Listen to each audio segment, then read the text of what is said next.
antiguidade, a Península Arábica era cercada de grandes civilizações, porém o território árabe não foi inteiramente conquistado pelos impérios vizinhos.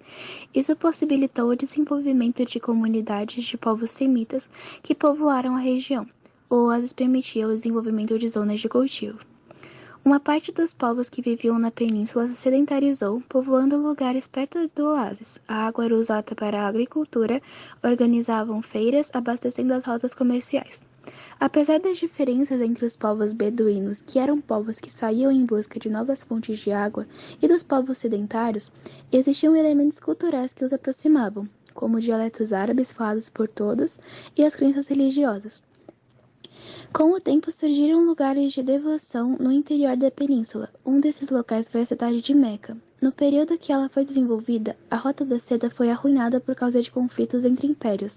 Com isso, os comercializantes utilizavam rotas alternativas e um dos pontos centrais dessas rotas era a cidade de Meca. Meca se tornou com o tempo, um importante centro de comércio e peregrinação dos povos árabes. O islamismo, que surgiu no começo do século VII, e suas tradições reconstroem as diversas práticas monoteístas que se iniciaram na antiguidade, é uma religião que se disseminou rapidamente por diferentes territórios e culturas, devido, entre outras razões, a atividades expansionistas dos adeptos, assim convertendo outros povos por meio de ações pacíficas ou ações militares. Essa religião foi criada na Península Arábica, situada entre a Ásia e a África, e tem uma forte relação com Maomé. Maomé, que nasceu em 570 d.C., era membro de um dos outros inúmeros clãs da tribo Quraishita, que tinha grande influência política na cidade de Meca, sendo criado para se tornar um mercador, e passou a viajar para as regiões vizinhas. Durante essas viagens, Maomé teve contato com povos que seguiam diferentes tradições religiosas, inclusive com crenças monoteístas, como judeus e cristãos. Contato esse que provocou um impacto em suas crenças religiosas, o que levou, a partir de 610, a declarar que recebia revelações divinas que afirmavam que Deus era único e que todos os homens eram iguais. Segundo as crenças islâmicas, as revelações divinas eram por meio do arcanjo Gabriel, que Deus apresentou a Maomé a palavra divina. Maomé começou a defender a obediência a Deus, Alá em árabe, disseminando os princípios de uma nova religião, o Islã. Porém, isso desagradou os ricos comerciantes e as autoridades de Meca. Por conta disso, Maomé foi perseguido e em 622 obrigado a fugir de Meca para a cidade de Yatreb, onde conseguiu proteção e conquistou adeptos para sua crença. E a cidade se transformou na primeira sociedade governada pelos princípios da nova religião, e Maomé como principal liderança política e com poderes militares, jurídicos, religiosos e políticos. Em 630, Meca foi invadida, subjugando os chefes da cidade. Então, a cidade de Meca se transformou no centro de peregrinação dos muçulmanos e o lugar mais sagrado do islamismo. Porém, a conquista de Meca foi apenas o começo da expansão do islamismo.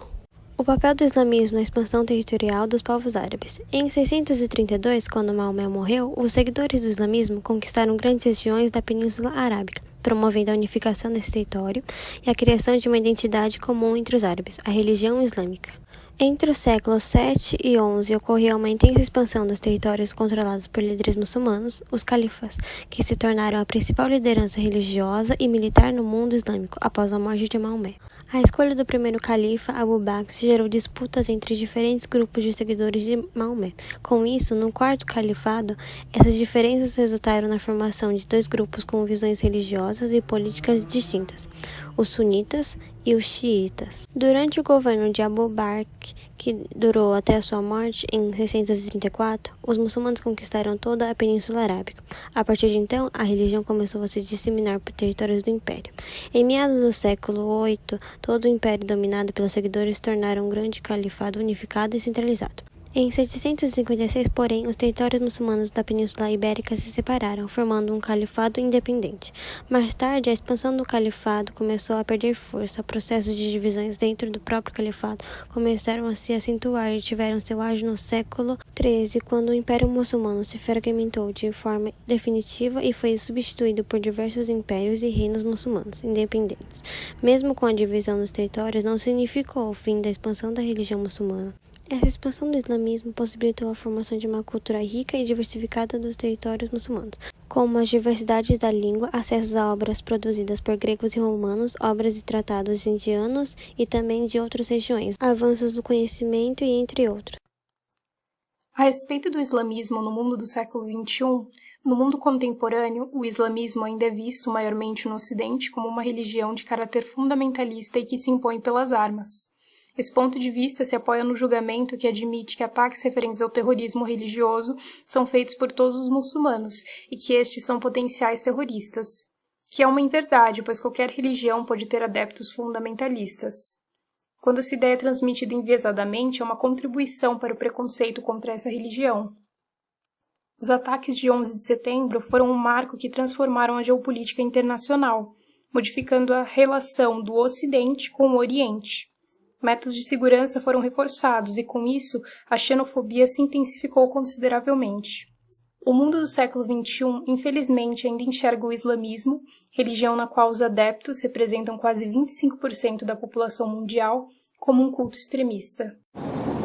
Na atual Mauritânia, marcada por uma vegetação agrária que dificulta a agricultura, o meio ambiente local era diverso, era uma zona de transição entre as regiões com grande abastecimento de água para a agricultura, além das zonas desérticas que era possível realizar práticas de pastoreio. Com isso surgiam vilarejos que viviam da agricultura e do pastoreio, que com o tempo se surgiram dando origem ao Reino de Gana. O Reino de Gana não possuía um território fixo e delimitado, porém tinha um rei e um povo que vivia sob as ordens desse governante. Haviam também povos vizinhos que estabeleciam relações com o rei de Gana, gerando uma espécie de vínculo espiritual com o governante, prestando homenagens e pagando tributos, além de oferecer homens para lutar nas guerras e protegendo os territórios aliados. O reino de Gana formava uma rede de alianças que assegurava o pagamento de tributos diversos que garantiam a formação de um importante exército na região. O poder dos reis de Gana se relacionava ao número de homens que se subordinavam aos vínculos espirituais com o rei. A economia de Gana tinha como base a exploração de minas de ouro da região, que possibilitava o surgimento de um intenso comércio, cobrando diversos tributos das mercadorias, fortalecendo esse sistema de governo. Devido a esse sistema, formou-se um poderoso exército janense, capaz de ameaçar outras forças regionais e garantir alianças. A partir do século XII, os reis de Gana começaram a enfraquecer. Conflitos com outros povos se fortaleciam no período, transições ambientais que provocavam a desertificação do local. Foram os fatores que causaram o declínio do reino. Gana foi dominada por outros povos, portanto continuaram sendo centros comerciais importantes. Sudoeste é Nigeriai, sul de Benin, onde é minoria. Onduduá é o criador da cultura. Se estabeleceram nos anos 600 e 900. As tradições se mantêm no interior dos poemas sagrados de Ifa. Se localizam na África, Brasil e Cuba. A cultura se mantém por herança e os mestres se comunicam com mortos, deuses e até futuros iorubas. Banto.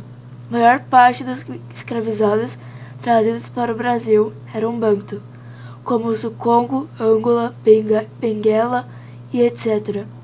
Exemplos de palavras banto: cochilo, cachimbo, canjica, xingar. Giló é um fruto da origem banto, assim como a Umbanda e os desfiles de samba. O Brasil e o continente africano possuem diversos aspectos em comum, como o passado colonial e alguns traços culturais herdados do período da escravidão.